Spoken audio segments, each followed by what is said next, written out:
Huwag niyo na po kaming hanapin sa mga presinto sapagkat ang inyong mga pulis ay nasa inyo ng mga telepono. Dial 911. Darating ang inyong mga pulis sa loob ng 5 minuto. Lilingkod sa bawat Pilipino at magbibigay ng tamang impormasyon para sa tahimik at maayos na Pilipinas. Police News Network, alagad ng batas, tagapagtaguyod ng balitang pulis, sandigan ng mamamayan, patnubay ng katotohanan. Kampo Krame, maghahatid ng pinakahuling kaganapan at nagbabagang balita. Ito ang PNN Police News Network. At ngayon, ang inyong mga tagapagbalita. Magandang araw, Bagong Pilipinas. Ako ang inyong alagad ng batas, tagataguyod ng Balitang Pulis. Ako po si Patrolman Adrian Dayao. Maghatid sa inyo ng tamang balita, kwento ng pulis at serbisyo para sa mamamayan, at ito ang PNP News Online, ang pangunahing balita ng Police News Network, alagad ng batas, tagataguyod ng Balitang Pulis.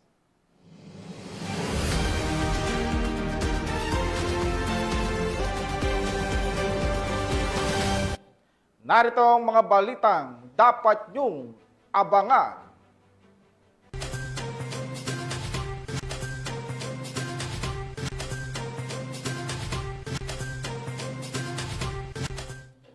Paghain ng search warrant sa Cotabato, nauwi sa engkwentro, 2 pulis, sugatan.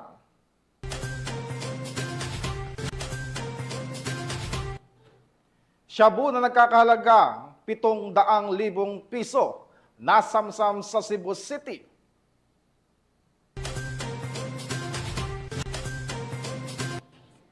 At most wanted person sa kasong frustrated murder, arestado sa Rodriguez, Rizal.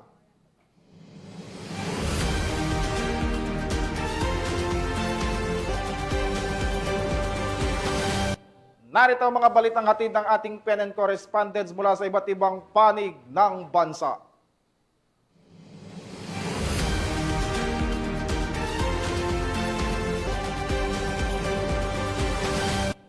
Simulan natin ang balita mula sa bahagi ng Luzon.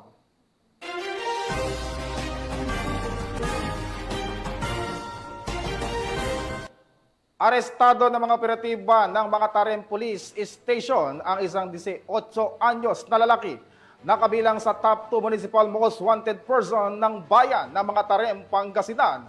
Nakibalita dyan si Police Master Sergeant Marvin J. Romero.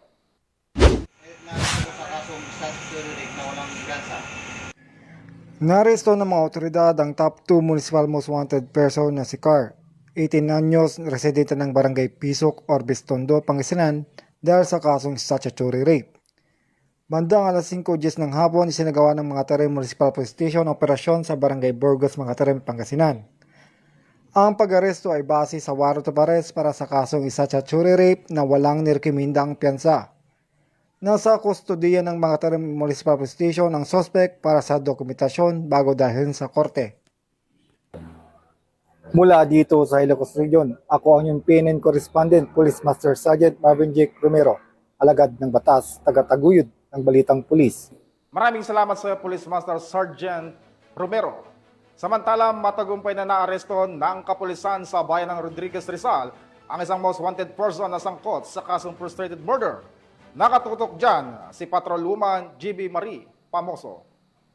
Ng pinagsanib na puwersa ng Rodriguez Municipal Police Station at 404th A Maneuver Company RMFB-4A ang isang regional level most wanted person sa isinagawang operasyon noong August 12, 2025, dakong alas 6 ng gabi sa Barangay San Jose, Rodriguez, Rizal. Kinilala ang suspect sa alias na Aini Doroteo o Vincent, 34 anyos at residente ng Antipolo City.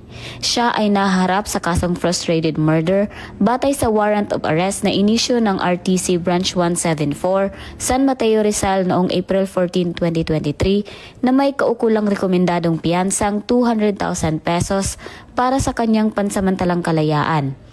Matapos ipabatid sa kanya ang dahilan ng pag-aresto at ang kanyang mga karapatan, dinala siya sa Rodriguez MPS Custodial Facility para sa kaukulang proseso. Ang matagumpay na pagkakaaresto sa nasabing akusado ay bahagi ng pinaigting na kampanya ng Rizal Police Provincial Office laban sa mga individual na matagal nang pinaghahanap ng batas. Mula dito sa Calabarzon, ako ang inyong Police News Network correspondent, Patrolwoman Jevie Marie Famoso, alagad ng batas, tagataguyod ng Balitang Pulis. Maraming salamat, Patrolwoman Famoso. Nasa kote ng Pasay City Police ang dalawang kilalang drug personalities na kabilang sa watch list ng pulisya matapos ang matagumpay na bypass operation sa naturang lungsod. Ang balita mula kay Patrolwoman IB Corporal. Arestado ang dalawang lalaki na parehong nasa station level intelligence watchlist sa sinagawang bypass operation ng Pasay City Police Station, Station Drug Enforcement Unit sa Barangay 30 Zone 5 sa Pasay City. Kinilala ang mga sospek na sina alias Gar, 45 anyos, at alias Julius, 27 anyos, na kapwa walang trabaho at residente ng nasabing lungsod. Nakumpiska sa kanila ang 4 na sachet ng hinihinalang shabu na may timbang na 10.15 gramo na may malaking halaga kasama ang mark money na ginamit sa operasyon. Nasa kustodiya na ngayon ng Station Drug Enforcement Unit ng Pasay City Police Station ang sospek at kakasuhan sa ilalim ng Republic Act 9165 o mas kilala bilang Comprehensive Dangerous Drug Act of 2002. Mula dito sa Camp Bagong Diwa, Bikutan, Taguig City, ako po ang inyong PNN correspondent, Patrolwoman IB Corporal, alagad ng batas, tagataguyod ng Balitang Pulis. Maraming salamat sa iyo, Patrolwoman Corporal. Samantala sa Bicol Region, pinamanahan ng Police Regional Office 5 ang Anti-Fake News Forum na layong palakasin ang kaalaman ng publiko laban sa pagkakalat ng maling impormasyon at pekeng balita sa reyon ng Bicol. Yan ang balitang hatid ni Police Staff Sergeant Irene Hani Tria Abad. Bilang suporta sa kampanya ni Pangulong Ferdinand R. Marcos Jr. laban sa pagpapalaganap ng maling impormasyon, pinangunahan ng Police Regional Office 5 sa pamumuno ni Police Brigadier General Nestor C. Babagay Jr., katuwang ang Radyo Pilipinas Albay, Philippine Information Agency Bicol at Department of Education ang Anti-Fake News Consultative Forum nito lamang 13 araw ng Agosto taong kasalukuyan na isinagawa sa Camp Simeon Ola, Legazpi City, Albay. Kabilang sa mga tinalakay sa forum ang iba't ibang paksa kaugnay ng fake news, tamang pagbabahagi ng impormasyon at mga hamon sa investigasyon ng mga krimeng may kaugnayan sa teknolohiya. Ibinahagi ng mga tagapagsalita mula sa iba't ibang ahensya ng gobyerno at media ang kanilang kaalaman upang mapalalim ang pangunawa ng publiko sa issue. Layunin nitong palalimin ang kaalaman ng publiko kung paano nakakaapekto ang mali o mapanlinlang na impormasyon sa opinyon ng tao at nakakasira ng tiwala sa mga institusyon. Ayon kay Police Brigadier General Rogelio Z. Raimundo Jr., DRDA ng Pro 5, na kumatawan kay Police Brigadier General Babagay Jr., nakatuon ang PNP sa paglaban sa fake news sa pamamagitan ng cyber patrols, mabilis na aksyon sa mga peking balita at sa mahigpit na pakikipag-ugnayan sa mga ahensya tulad ng NBI at DICT. Binigyang diin din niya na hindi kayang lutasin ng kapulisan lamang ang problema at kailangan nito ang tulong mula sa mga partner agencies at komunidad sa pamamagitan ng pagsusulong ng katotohanan at pag-iwas sa pagpapakalat ng maling impormasyon. Mula dito sa Kabikolan, ako ang inyong PNN correspondent, Staff Sergeant Irene Hani Tria Abad, alagad ng batas, tagataguyod ng Balitang Pulis. Maraming salamat sa iyo, Police Staff Sergeant Abad. Tunghayin naman natin ang mga balita mula sa Visayas.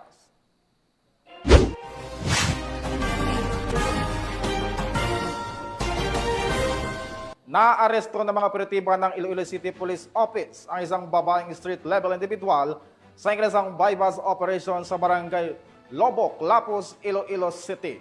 Magbabalita dyan si Patrolwoman Charmaine Balunsat.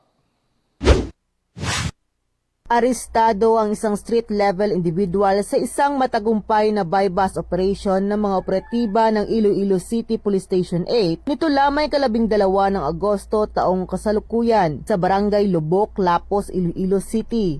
Ayon kay Police Captain Lester Oliveros, officer in charge ng Iloilo City Police Station 8, ang arestado ay isang 37 taong gulang na babae na recover mula sa kanyang pag-iingat ang 5 sachet ng hinihinalang shabu, buy-bus money at iba pang mga non-drug items. Sa nabanggit na operasyon, umabot sa humigit kumulang 5 gramo ang na-recover na suspected shabu na may standard drug price na nagkakahalagan ng tinatayang 34,000 pesos. Kasong paglabag sa Republic Act 9165 o Comprehensive Dangerous Drugs Act of 2002 ang haharapin ng arestado na kasalukuyang nasa kustudiya na ng pulisya para sa tamang disposisyon at dokumentasyon. Muling pinatunayan ng Philippine National Police ang kanilang mahigpit na kampanya laban sa banta ng ilegal na droga tungo sa isang ligtas at mapayapang bagong Pilipinas. Mula dito sa Western Visayas, ako ang inyong PNN correspondent, Patrolwoman Charmaine Balunsat. Alagad ng batas, tagataguyod ng Balitang Pulis. Maraming salamat sa iyo, Patrolwoman Balunsat. Nasabat naman ng mga operatiba ng Cebu City PNP ang tiyatayang mahigit 700,000 pisong halaga ng inihinalang shabu mula sa isang high-value individual sa ikinasang buy-bus operation sa lungsod. Ang balita mula kay Patrolwoman Judith Nicanor.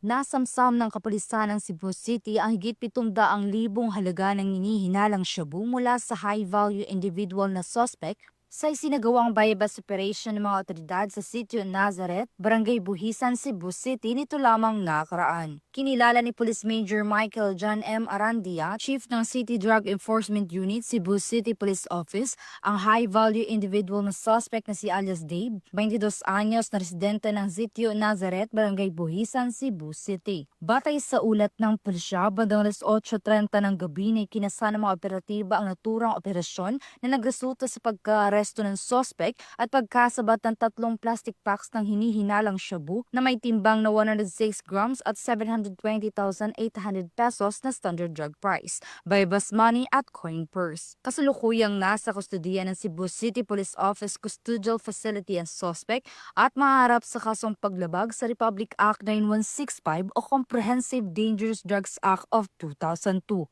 Ang kapulisan ng Cebu City ay patuloy sa pagpapaigting ng kanilang kampanya kontra iligal na droga. Ito ay alinsunod sa pangunahing prioridad ng pamahalaan na labanan ng mga sindikato ng droga sa pamamagitan ng pagpigil sa kanilang mga iligal na aktibidad at pagbuwag sa kanilang mga operasyon. Mula dito sa Central Visayas, ako yung Police News Network Correspondent, Patrolwoman Judith Nicanor, alagad ng batas, tagataguyod ng Balitang Pulis. Maraming salamat sa iyo, Patrolwoman Nicanor. Narito naman ang mga balita mula sa bahagi ng Mindanao.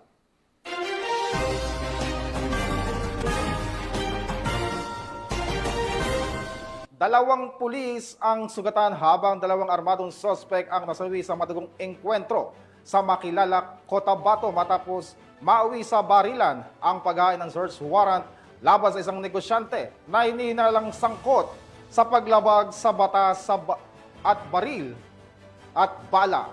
Alamin ang detalye ng report mula kay Patrolwoman Brilin Jean Cabonilas. Ang 2 pulis mula sa 1203rd Maneuver Company ng Regional Mobile Force Battalion 12 habang patay ang 2 individual sa naganap na engkwentro sa paghain ng search warrant sa Barangay Bulacanon, Makilala, Cotabato nito lamang madaling araw ng Huwebes, Agosto 14, 2025. Kinilala ni Police Lieutenant Colonel Rolly C. Oranza, Chief of Police ng Makilala Municipal Police Station, ang mga sugatang pulis na sina Police Corporal Jason A. Hongko at Patrolman Christian A. Nera, pawang mga membro ng 1203rd Maneuver Company. Samantala, kinilala ang 2 nasawi sa engkwentro na sina alias To at alias Ped, kapwa security personnel ng target ng operasyon na kinilala na si alias Ramon, isang negosyante. Ayon kay Police Lieutenant Colonel Oranza, sinalakay ng pinagsanib puwersa ng Makilala Municipal Police Station, Cotabato Police Provincial Office, 1st at 2nd Provincial Mobile Force Company at 1203rd Maneuver Company ang compound ni Ramon sa bisa ng search warrant para sa paglabag sa Republic Act 10591 o Comprehensive Firearms and Ammunition Regulation Act. Na-recover sa pinangyarihan ng insidente ang iba't ibang matataas na kalibre ng armas, bala at pampasabog. Malinaw na ang bawat operasyon ng PNP ay kaakibat ang matinding panganib sa buhay. Patuloy na ginagampanan ang tungkulin upang tiyakin ang kaligtasan ng mamamayan. Mula dito sa Police Regional Office 12, ako po ang inyong PNN Correspondent, Patrolwoman Brilin Jean Cabunilas, alagad ng batas, tagataguyod ng Balitang Pulis. Maraming salamat, Patrolman Cabunilas. Bagsak sa kamay ng mga otoridad ang isang lalaki sa Panabos City matapos ang ilang search warrant operation na nagresulta sa pagkakasamsam ng inihinalang shabu na tinatayang nagkakahalaga ng 30,000 peso. Nakatutok dyan si Patrolwoman Shaira Rose Aquino. Isang 44 anyos na lalaki sa ikinasang operasyon na pinangunahan ng mga operatiba ng Panabo Police Station noong hapon ng ika-13 ng Agosto sa Purok Nangka, Barangay Kagangohan, Panabo City. Kinilala ang suspect sa alias na Lar, isang barangay utility personnel. Sa bisa ng search warrant, hinalugog ng mga otoridad ang tirahan ng suspect na nagresulta sa pagkakakumpiska ng humigit kumulang 4.5 grams ng hinihinalang shabu na may standard drug price na 30,600 pesos at iba pang drug paraphernalia. Si Lar pansamantalang nakakulong ngayon sa nasabing istasyon at naharap sa kasong paglabag sa Republic Act No. 9165 o ang Comprehensive Dangerous Drugs Act of 2002. Sa pamamagitan ng koordinadong operasyon at mahigpit na pagpapatupad ng batas, ipinapakita ng kapulisan ang kanilang pangakong panatilihing ligtas at mapayapa ang bawat barangay. Mula rito sa Police Regional Office 11, ako ang inyong PNN Correspondent, Patrolwoman Shaira Rose Aquino, alagad ng batas, tagataguyod ng Balitang Pulis. Maraming salamat sa iyo, Patrolwoman Aquino. At para sa ating huling balita, mula sa pagprotekta ng kapayapaan hanggang sa pagbibigay ng pag-asa, muling ipinakita ng Parang Municipal Police Station ang kanilang malasakit sa komunidad sa pamamagitan ng matagumpay na mobile blood donation na may temang Every Blood Donor is a Lifesaver. Patrolwoman Veronica Lagi sa balita. Matagumpay na naisagawa ng mga personahe ng Parang Municipal Police Station ang mobile blood donation activity sa Barangay Making, Parang Maguindanao del Norte. Nito lamang ika-13 ng Agosto taong kasalukuyan.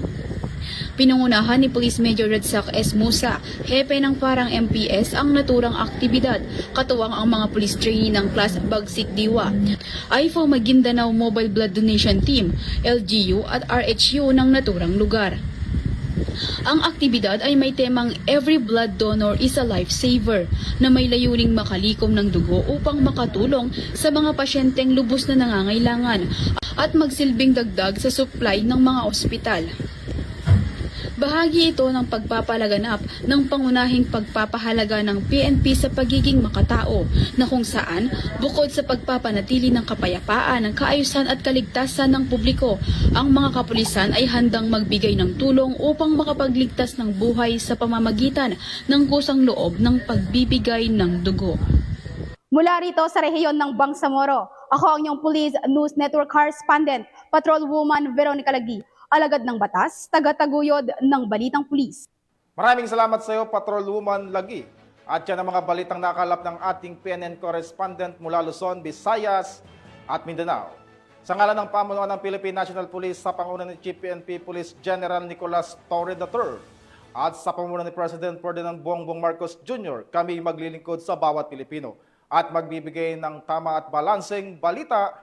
At sa mga mahal naming mga kababayan, huwag na kayong maghanap ng pulis sa presinto sapagkat kami po ay nasa inyo na mga telepono. Tumawag sa 911, darating kami sa loob ng 5 minuto. Mula rito sa tanggapan ng tagapag-ugnay ng Pambansang Pulisya, ako ang inyong alagad ng batas, tagataguyod ng Balitang Pulis. Ako po, si Patrolman Adrian Dayao, maghahatid ng tamang balita, kwento ng pulis at serbisyo para sa mamamayan at ito ang PNP News Online, ang pangunahing balita ng Police News Network.